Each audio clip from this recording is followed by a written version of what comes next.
What Tom Bombadil truly is, and what Tolkien really intended to do with him, will never be known, despite what YouTube might tell you. People can theorize, yes, but what ultimately matters is what Tolkien himself has said, specifically in letter 153. He is not allegory, doesn't represent either the author or God, is not the personification of anything, and was simply included as a deliberate mystery to the world, and an extra adventure for the hobbits to encounter on their journey. What we're going to talk about, therefore, is not Tom Bombadil from within the text, but from outside of it.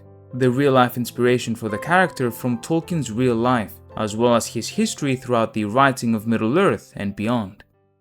The chapters relating to Tom Bombadil found within the Fellowship of the Ring were one of the earliest written in The Lord of the Rings.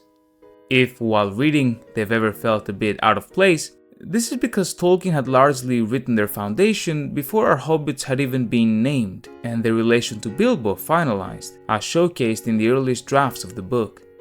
I'll take this a step further and add that when Tolkien's publishers had requested for a Hobbit sequel to be written, meaning what became The Lord of the Rings, the professor had a different idea.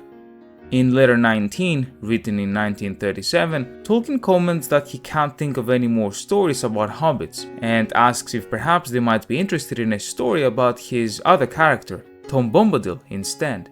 This is because Tom Bombadil, even by 1937, had become a beloved character of Tolkien's, as he had first written about him already from the early 1930s, at around the same time that he first conceived the story of what became The Hobbit.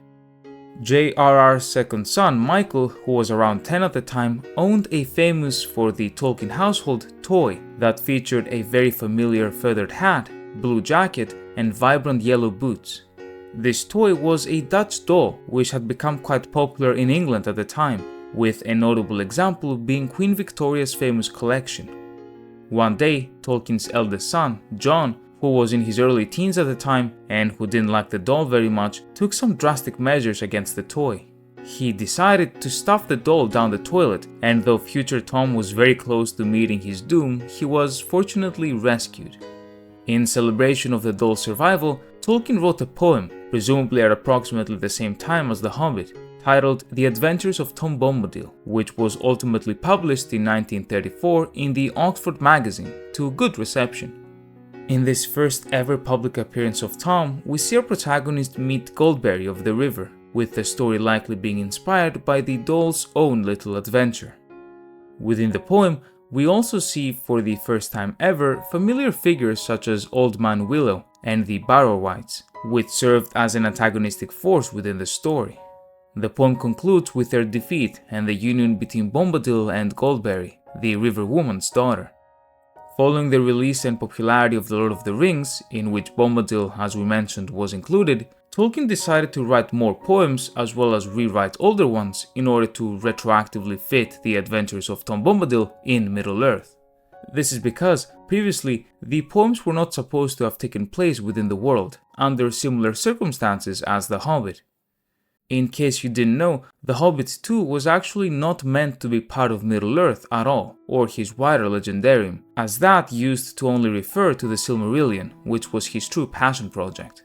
However, as his publishers refused to publish the Silmarillion and instead requested a sequel for The Hobbit, Tolkien decided to connect all of his different stories under the world of the Silmarillion's Arda, which then required a connection of his stories, the adventures of Tom Bombadil included. To achieve this, he notably wrote a second poem in 1962 specifically for his Bombadil collection of poetry, titled Bombadil Goes Boating. Within the story, Bombadil travels to the Shire, meets up with the hobbits and even Farmer Maggot himself. The entire collection, in fact, is presented as a collection of stories written by the hobbits themselves about Tom Bombadil and located within the Red Book of Westmarch, alongside the rest of Tolkien's Legendarium, thus finally connecting all of his stories. Ultimately, Tolkien himself admitted that Tom's role within the narrative itself is minimal. Nonetheless, he concludes that he would not have been included within the book in the first place if he didn't add any value to it. After all, it was through Bombadil's chapters that Merry obtained the Númenórean sword used to sever the Witch King's connection to Sauron, and thus allowing Éowyn to kill him. A comparatively minor point, but a point nonetheless. Not to mention that the fact that a creature exists within the world that could not be trusted with the One Ring, not because he would be corrupted but because he'd forget, is, at minimum, amusing. On a more personal level, however, despite the extra adventure for the hobbits and added layer of mystery for Middle-earth, Tom, I theorize, may have meant something deeper for Tolkien.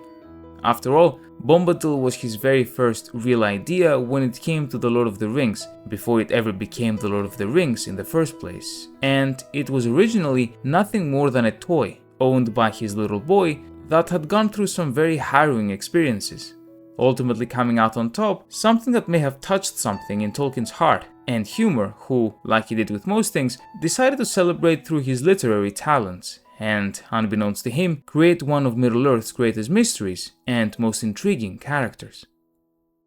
A massive thank you to my channel members, and thank you very much for watching.